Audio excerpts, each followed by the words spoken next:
Hello my NEET aspirants, क्या आप लोग भी नीट 2025 का रजिस्ट्रेशन फॉर्म भर रहे हैं और आप लोगों को भी बड़ा कंफ्यूजन है कास्ट सर्टिफिकेट को लेकर के? तो बच्चों, मैं आपकी अपनी बायोलॉजी मेंटर डॉक्टर रौनक पाडमेरा लेकर के आ गई हूं उत्कर्ष क्लासेस में आपका इतना बड़ा कंफ्यूजन दूर करने के लिए एक छोटा सा सेशन। तो चलो बच्चों बात करते हैं। अगर आप नीट रजिस्ट्रेशन करवा रहे हैं 2025 का, तो आपने ये देखा होगा कि इस बार से कास्ट सर्टिफिकेट अपलोड करना मैंडेटरी हो गया है, जो पहले ऑप्शनल हुआ करता था, क्योंकि एनटीए थोड़ा तो बदलाव करेगा ही करेगा बच्चों को परेशान करने के लिए। बट हाँ, बिल्कुल भी पैनिक नहीं होना है, परेशान नहीं होना है, क्योंकि आज मैं आपके सारे डाउट जो है वो क्लियर करने वाली हूँ। देखो बच्चों, हमारे पास में दो तरीके के बच्चे हो जाते हैं। एक हो जाते हैं जनरल, जिनको कास्ट सर्टिफिकेट नहीं चाहिए, तो उनको हम इस सिनारियो से थोड़ा सा हटा देते हैं। ऐसे बच्चों को मैं बात करना चाहती हूँ जिनको कास्ट सर्टिफिकेट चाहिए होते हैं। दो प्रकार के स्टूडेंट्स हैं।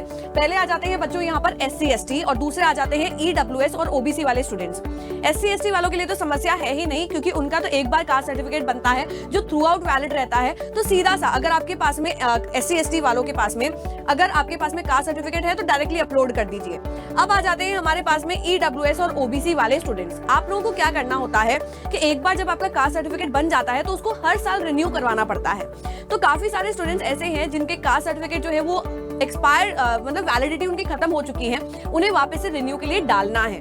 ऐसे भी स्टूडेंट्स हैं जिनके पास में कास्ट सर्टिफिकेट है ही नहीं, बट वो पर्टिकुलर कास्ट से बिलोंग करते हैं। तो उन स्टूडेंट्स को क्या करना चाहिए, तो चलो देखते हैं। दो चीजें हो जाती हैं बेटा। अगर आपके पास में कास्ट सर्टिफिकेट है तो डायरेक्टली आप लोग उसे अपलोड कर दो, चाहे आप SC से, ST से, EWS या OBC से बिलोंग करते हैं तो उनके लिए तो कोई प्रॉब्लम है ही नहीं। वो तो मतलब निश्चिंत होकर के अपना फॉर्म जो है वो भर सकते हैं।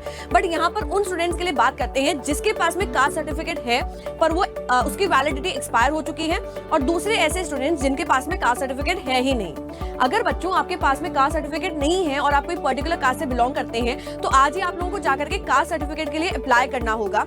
जब आप लोग कास्ट सर्टिफिकेट के लिए अप्लाई करेंगे तो आप लोगों को एक रिसिप्ट नंबर मिलेगा, वो आपके बड़ा काम आने वाला है। क्यों आने वाला है, तो यहाँ पर देखना, जब आप लोग नीट 2025 रजिस्ट्रेशन फॉर्म भरने के लिए जाएंगे तो कास्ट सर्टिफिकेट के अंदर दो ऑप्शन मांगेंगे। अगर है तो यस करके आप लोगों को अपलोड करना है।